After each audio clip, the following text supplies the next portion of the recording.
Hello दोस्तों, welcome back to our channel law vacancy. आज के इम्पोर्टेंट सेगमेंट में हम जिस नोटिफिकेशन के बारे में बात करने जा रहे हैं वो स्पोर्ट्स अथॉरिटी ऑफ इंडिया के द्वारा निकाला गया है।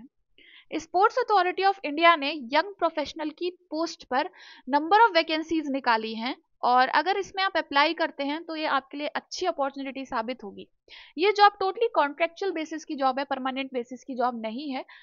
आज की वीडियो में हम इसी से रिलेटेड सारी चीज़ों को डिस्कस करेंगे, लेकिन उससे पहले मैं एक छोटी सी इंफॉर्मेशन ये दे देना चाहती हूँ कि अगर आप इस चैनल पर नए हैं और साथ ही में एक लॉ फ्रेशर हैं, एक लॉ ग्रेजुएट हैं, एडवोकेट हैं, जुडिशियल एस्पिरेंट हैं या फिर लीगल फील्ड से किसी भी तरीके से रिलेटेड हैं, तो आपके लिए ये चैनल काफ़ी फ्रूटफुल होगा, क्योंकि all over India legal field में जितनी भी जानकारी आती हैं, जितनी भी वैकेंसीज आती हैं, उन सबकी जानकारी हमारे चैनल पर डेली बेसिस पर दी जाती है। इसीलिए आप हमारे चैनल को सब्सक्राइब कर लें, बेल आइकन को प्रेस कर दें ताकि डेली बेसिस पर आने वाली वीडियोस का नोटिफिकेशन आपसे मिस ना हो।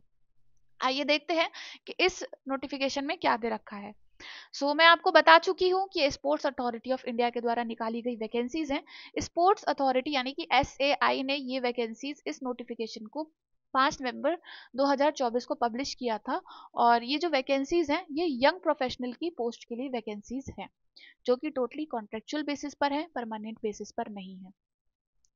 यंग प्रोफेशनल के लिए इन्होंने 50 वैकेंसीज निकाली हैं और इसमें इन्होंने ये टोटली क्लियर कर दिया है कि ये जो जॉब है फ्रेशर्स के लिए है। इसमें एक्सपीरियंस बेस्ड भी अप्लाई कर सकते हैं, बट हाँ, अगर आप फ्रेशर हैं तो भी इस जॉब में अप्लाई कर सकते हैं।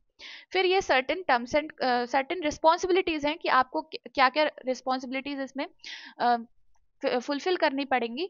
तो आपको सबसे पहले इसमें फंक्शनिंग करनी देखनी पड़ेगी, SAI से रिलेटेड, खेलो इंडिया इनिशिएटिव से रिलेटेड नोटिंग करनी पड़ेगी, ड्राफ्टिंग करनी पड़ेगी, एनालिसिस मॉनिटरिंग करना पड़ेगा। फिर जो भी काम आपको SAI असाइन करेगी उससे रिलेटेड सारी चीज़ों को आपको देखना पड़ेगा। फिर इसमें जितनी भी कंपिटेंट अथॉरिटी जो भी हैं उनके साथ आपको काम करना पड़ेगा, मेंटेन आपको रिकॉर्ड मेंटेन करना पड़ेगा सारी चीज़ों का। ये थी कुछ डिस्क्रिप्शन से रिलेटेड इंफॉर्मेशन और आप जब PDF को फर्दर गो थ्रू करेंगे तो आप इसको डिटेल में पढ़ लीजिएगा। फिर आगे इन्होंने एलिजिबिलिटी क्राइटेरिया की बात करी है, तो मैं पहले ही बता चुकी हूँ कि ये जो जॉब है इसमें फ्रेशर्स अप्लाई कर सकते हैं। वैसे तो इसमें BE BTech वाले, जिनके पास PG डिप्लोमा है, वो MBBS सब अप्लाई कर सकते हैं, लेकिन हम इस वीडियो में इसे इसलिए कवर कर रहे हैं जस्ट बिकॉज इसमें LLB वाले और BA LLB वाले भी अप्लाई कर सकते हैं।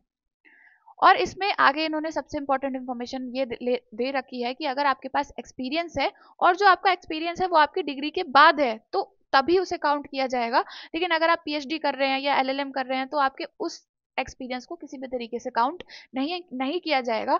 आपने PhD करने के बाद जो एक्सपीरियंस गेन किया होगा उसे काउंट किया जाएगा। फिर इस वैकेंसी की सबसे अच्छी बात यह है कि इसमें आपका डायरेक्ट इंटरव्यू होगा, आपका कोई भी रिटर्न टेस्ट कंडक्ट नहीं कराया जाएगा। तो जो भी पर्सन इसमें अप्लाई करेंगे उनके लिए एक अच्छी अपॉर्चुनिटी रहेगी, जस्ट बिकॉज डायरेक्ट इंटरव्यू के बेसिस पर आपको इसमें सेलेक्ट किया जाएगा। फिर इसमें जो नेक्स्ट इन्होंने इंफॉर्मेशन दे रखी है कि जिस भी पर्सन के पास एक्सपीरियंस होगा, फ्रेशर्स तो अप्लाई कर ही सकते हैं, लेकिन अगर आपके पास एक्सपीरियंस है तो उस एक्सपीरियंस का आपके पास वैलिड प्रूफ होना चाहिए, वैलिड सर्टिफिकेट होना चाहिए। और अगर कंपिटेंट अथॉरिटी ये सोचती है या देखती है कि आपका जो सर्टिफिकेट है वो वैलिड नहीं है, इन्हें वैलिड नहीं लगता है, तो वो इस चीज़ को कैंसिल कर देंगे, आपकी एक्सपीरियंस को काउंट नहीं किया जाएगा। फिर इन्होंने इसमें ये बोला है कि आपको जो अदर डॉक्यूमेंट्स हैं, आपके पास date of birth, Aadhaar card वगैरह, 10th की मार्कशीट, 12th की मार्कशीट सही से होनी चाहिए, फोटो आपकी पासपोर्ट साइज फोटो होनी चाहिए और आपके जो डॉक्यूमेंट्स होने चाहिए वो सारे सेल्फ अटेस्टेड होने चाहिए, क्योंकि इस फॉर्म को अप्लाई करने का जो मोड है वो ऑनलाइन मोड है, आप किसी और तरीके से अप्लाई नहीं कर सकते हैं। और अगर आप ऑनलाइन एप्लीकेशन फिल करते हैं तो इसमें आपको सारी चीज़ों को बहुत ही प्रिसाइजली और अच्छे से भरना पड़ेगा, जस्ट बिकॉज जब आप अपने ओरिजिनल डॉक्यूमेंट्स लेकर इंटरव्यू के लिए जाएंगे, सबसे पहले आपको सेलेक्ट ही आपके एप्लीकेशन फॉर्म के बेसिस पर किया जाएगा। और अगर आप जब इंटरव्यू के लिए डायरेक्ट वहां पे पहुंचेंगे तो आपके एप्लीकेशन फॉर्म से आपकी इंफॉर्मेशन को मैच किया जाएगा और अगर कोई भी गलती पाई जाती है तो आपको उस चीज के लिए कंसीडर नहीं किया जाएगा। फिर इसमें आगे इन्होंने नेक्स्ट क्राइटेरिया की बात करी है, तो वो है एज। तो जो भी पर्सन एज पर 30 नवंबर 2024 32 ईयर्स की एज से कम है या फिर 32 ईयर्स का है वो अप्लाई कर सकते हैं। और इसमें age relaxation ST SC OBC को एज पर उनके जो रूल्स रेगुलेशंस है ये देखिए इसके अकॉर्डिंग आपको मिलेगा। और इसमें ये भी दे रखा है कि एज रिलैक्सेशन उन लोगों को भी मिलेगा जिन्होंने स्पोर्ट्स अथॉरिटी ऑफ इंडिया के साथ पहले से काम किया है, और अगर उनको 2 से 3 साल का एक्सपीरियंस है तो 1 साल का एज रिलैक्सेशन होगा इस जॉब में अप्लाई करने के लिए। 7 से 9 वर्ष का है, 3 से 5 वर्ष का, 5 से 7 वर्ष का, तो आप इसको बाद में फर्दर गो थ्रू कर सकते हैं। फिर इसमें इन्होंने सैलरी की बात करी है, तो जो भी पर्सन इसमें अप्लाई करेंगे, जो भी सेलेक्ट होंगे, तो उनकी सैलरी 50,000 से लेकर 70,000 तक पर मंथ रहने वाली है, यानी कि काफ़ी अच्छी हैंडसम सैलरी आपको प्रोवाइड करी जाएगी। फिर इस जॉब में आप अप्लाई कैसे कर सकते हैं, तो आपको इनके ऑनलाइन एप्लीकेशन, जो ऑनलाइन इनका वेबसाइट है उस पर जाना है। फिर वहाँ पे आपको रजिस्ट्रेशन करने का मौका मिलेगा, यानी कि उस पर लिंक मिलेगा, वहाँ पे रजिस्ट्रेशन करिए। वहाँ पे जाके रजिस्ट्रेशन करने के बाद अपना ऑनलाइन एप्लीकेशन फॉर्म फिल करिए और फिर आप इसके लिए एलिजिबल हो जाएंगे। आगे आपको उसी के बेसिस पर सेलेक्ट किया जाएगा, इसीलिए ध्यान रखें जो भी इंफॉर्मेशन आप फिल कर रहे हैं अपने एप्लीकेशन फॉर्म में वो काफ़ी प्रिसाइजली और बहुत अच्छे से करनी होगी। फिर आगे इन्होंने ये बताया रखा है कि इसमें कोई भी TA DA आपको प्रोवाइड नहीं किया जाएगा। जाहिर सी बात है ये कॉन्ट्रेक्चुअल बेसिस की जॉब है, तो इसमें कोई भी आपको अदर अलाउंसेस प्रोवाइड नहीं किए जाएंगे। तो ये टोटली फ्रेशर्स के लिए जॉब है, और जो भी इसमें फ्रेशर्स अप्लाई करना चाहते हैं, और नंबर ऑफ पोस्ट भी काफ़ी अच्छी है, जैसे 50 पोस्ट है, तो ये एक अच्छी अपॉर्चुनिटी साबित होने वाली है।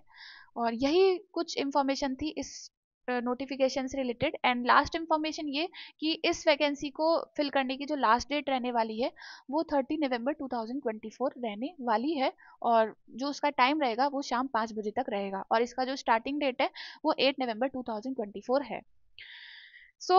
यही थी कुछ इंपॉर्टेंट इंफॉर्मेशन, और इसी तरह की all over India legal field से रिलेटेड जितनी भी वैकेंसीज की अपडेट होती है उन सब की जानकारी हमारे चैनल पर डेली बेसिस पर दी जाती है।